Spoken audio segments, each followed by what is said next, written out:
ना जाने कहाँ कहाँ से बटोर कर लाना, क्या शब्द कह देना, अहंकार में जी लेना, कितना आड़ा टेढ़ा कर लेना। आखिरी में मरेगा तो कपड़े से ढक दिया जाएगा। स्त्री मरे लाल कपड़े से ढक देते हैं, और पुरुष मरे तो बोलो बोलो जम के सफेद से ढक देते। ढकते जरूर है। हॉस्पिटल में मरा तो हॉस्पिटल से ढककर भेजेंगे कि तब पाप करा है शरीर ने, इसको ढक दो रे, कपड़े से ढक दो।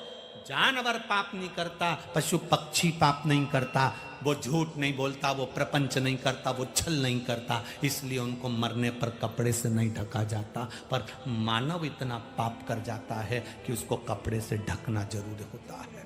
ढाको, इसको ढक दो।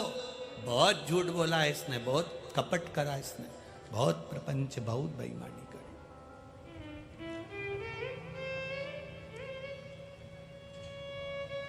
राम राम जपना और पराया माल, मुख में राम और बगल में छुरी, ये श्रेष्ठता है। ढक दो इसको। मानव के शरीर को कपड़े से ढका गया, जीव जंतु जानवर के शरीर को नहीं ढकते, क्योंकि वो पाप नहीं करता, गलत कृत्य नहीं करता। शेर खुद का शिकार करता है, मांस खाता है। शेर कभी घास, बोलो बोलो जम के, नहीं खाता। खरगोश गलत चीज नहीं खाता, मांस नहीं खाता, केवल शाकाहारी। हमारे यहाँ पशु पक्षियों को देखना, जो शाकाहारी है वो शाकाहारी रहता है मरते तक। जो मांसाहारी पशु है, पक्षी है, वो मरते तक मांसाहारी रहता है। केवल एक मनुष्य ही ऐसा है, ये कभी भी कुछ भी खा जाता है, इसका ठिकाना ही नहीं है। आधे समय मांसाहारी रहता है, आधे समय शाकाहारी रहता है। जो मिल जाए उसे निपटा जाओ। अब जरा विचार करिए कि ये पशु पक्षी अपने नियम से जीते हैं। मांसाहारी पशु पक्षी मांसाहारी रहेगा और शाकाहारी शाकाहारी रहेगा। केवल एक मनुष्य ऐसा है, ये कभी भी कुछ भी खा सकता है, जो मिल जाए निपटा जाएगा। ठेले पर गया तो चाउमीन मिल गई तो चाउमीन, और मालूम पड़े कहीं वेज कहीं कुछ कहीं नॉन वेज, जो मिल जाए वो खा जाएगा। बस चले तो ये आदमी को पूरा निकल जाए, बस चले तो लोगों की पूरी प्रॉपर्टी निकल जाए, बस चले तो पूरा वैभव निकल जाए। ये मानव है, इसको कपड़े से ढको। ये जैसे ही मरे तो हॉस्पिटल में मरा तो हॉस्पिटल में कपड़ा ढक दिया, घर में मरा तो घर में उसको कपड़ा ढक दिया, क्योंकि इसने पाप बहुत करा है। इसको कपड़े से ढक कर रखो, कपड़े से ढक।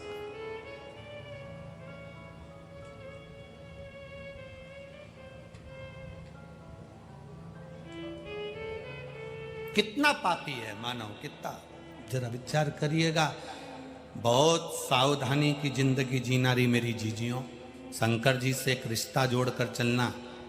हमने उसको बाबा मनाए है तो आप भी बाबा मान सकते हो। बाबा का मतलब छोटा भी बड़ा। हम जब व्यासपीठ पर यहाँ आते हैं तो उसको कहकर आते हैं, चलना है, कथा वाचना है,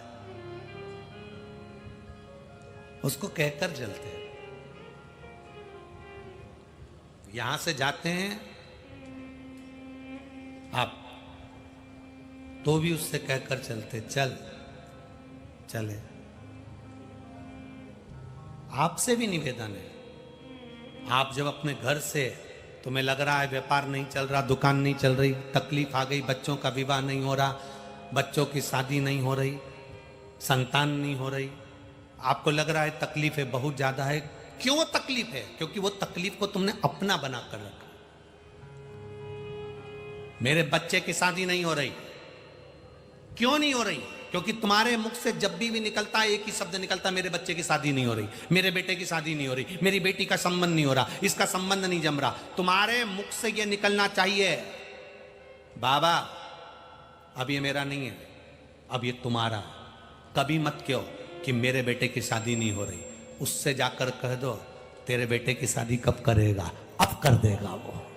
क्योंकि तुमने अपना ट्रेडमार्क हटा लिया, कि मेरे बेटे की शादी नहीं हो रही, तुमने अपना ट्रेडमार्क हटा लिया और तुमने कह दिया बाबा तेरी बेटी की शादी नहीं हो रही है, बाबा तेरे बेटे की शादी नहीं हो रही है। बहुत लोग हंसेंगे, तेरी बेटी है, मंदिर आती है, जल चढ़ाती है, तुझ पर बहुत भरोसा करती है, तेरी बेटी की शादी नहीं होगी तो तू सोच जरा, विचार कर। कितना सुंदर संवाद है। भगवान गणेश जी महाराज का हाथी का मुंह लगा है, सदानंद कार्तिकेय बहुत सुंदर हैं। पार्वती जी ने शंकर भगवान से कह दिया सबसे पहले शादी मेरे गणेश की होना चाहिए। ये पार्वती जी कह रही हैं सबसे पहले शादी मेरे गणेश की होना चाहिए।